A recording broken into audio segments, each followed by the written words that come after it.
Good morning. My name is Shima Dunga. I'm a graduate assistant coach here at St. Ambrose University. I work with the defensive line. I'm also a professional football player for the Quad City Steamrollers. I'm sitting here with Coach Hannah McDonald, defensive backs coach here at St. Ambrose, and he's going to put me through a couple questions, a series of questions, and I had the privilege to interview 4 of our coaches, including him on staff. So why don't you start with kind of what we talked about a little bit. So we talked about adaptive challenges in our field of coaching. So I had the privilege to obviously interview you first. From like when we talked, you said most of the adaptive challenges you deal with in the DB room is, holding guys accountable, making sure guys are at, lifts on time, guys are not missing study hall. And I like the fact how you have that type of philosophy.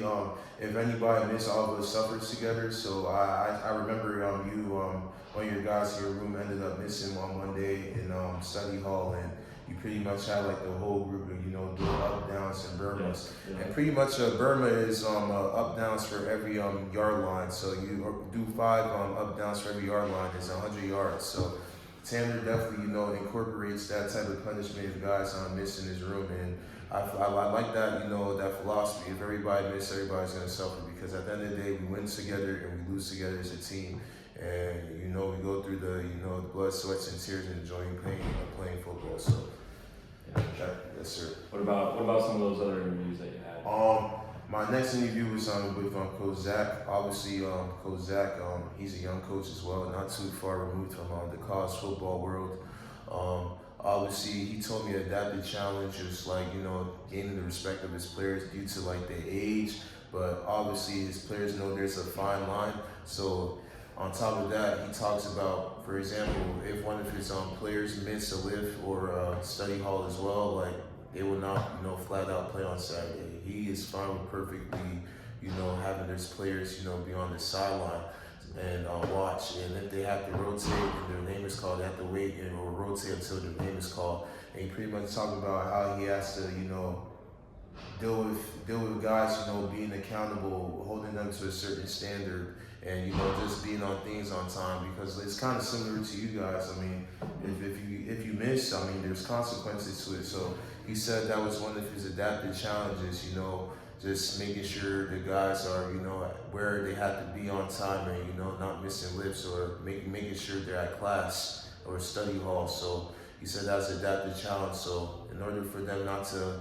sit, they have to be at everything all at time. They have to be at everything on time for sure. What about some of those other ones? So I had the privilege to interview Coach McKay. Obviously, I work under Coach McKay. He's a defensive coordinator. He says some of the adaptive challenges is just he deals with as a defensive coordinator is just retention. So like when I talk about retention, I talk about knowing the scheme, just knowing what you're doing.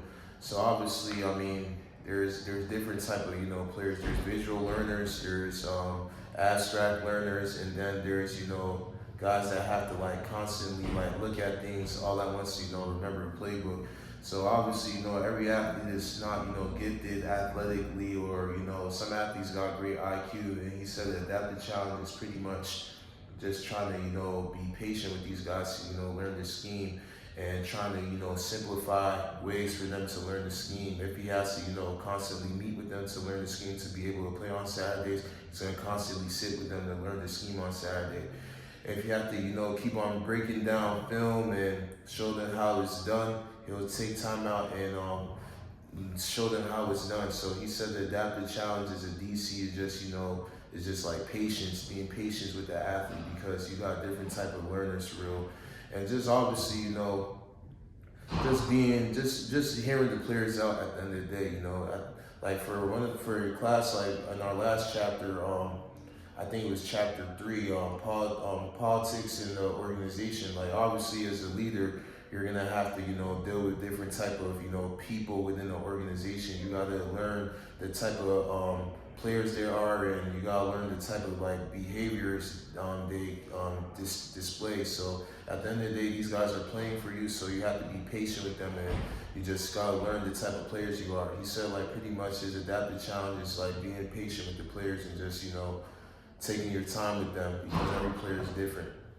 Yeah, just kind of like figuring out how they learn the best, working with them, because like you said, everyone's different. Everybody's different, So exactly. just working with them and figuring out what works best for them. Yes, sir. Definitely a challenge. So, my last interview was with our head coach, Coach Phillip. Obviously, he's the head coach here, and being the head coach is not easy. You got to deal with administration, you got to deal with players, you got to deal with parents of the players, you got to deal with athletic directors, and last but not least, you got to deal with alumni. So, being a head coach is not easy. He said one of the adaptive challenges as a head coach was just like, starting off at 0-4.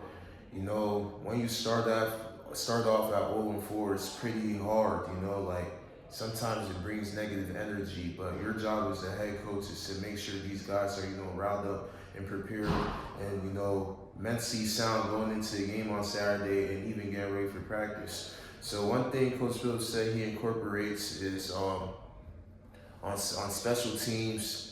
Special teams is a important, pivotal part of the game, and special teams win games. So he has a deal where for every blocked punt or blocked kick on special teams period during on practice, the players rewarded with free St. Ambrose beer, and he said that's a way to get the players riled up and get the players motivated to play on Saturdays, because I'm not gonna lie, the way the world is now in 2025, all these players love the gear, they love the glitz and glamour. So that's a way to get the players motivated and ready to play on Saturday. And he said one thing he mentioned too, adaptive challenge is pretty much dealing with the parents sometimes, because sometimes you have parents that are kind of like helicopter parents. They try to send emails, contact the athletic director, and question why my kid is not playing, why you're playing this kid over my kid. And that's an adaptive challenge as a head coach. Sometimes you gotta have these conversations with parents saying this is why your kid is not playing, this is what your kid got going on. And sometimes it's good to have that closure and clearance and clarity with a parent with why your kid is not playing. And sometimes, it's kind of tough to understand, but it's the God honest truth. He said pretty much adaptive challenges, dealing with parents and, making sure these kids are, motivated to ready to rock on Saturday. So that's one of my, that's pretty much all my 4 interviews that I was able to, conduct with all of our 4 great coaches on staff. And I hope I was able to, cover every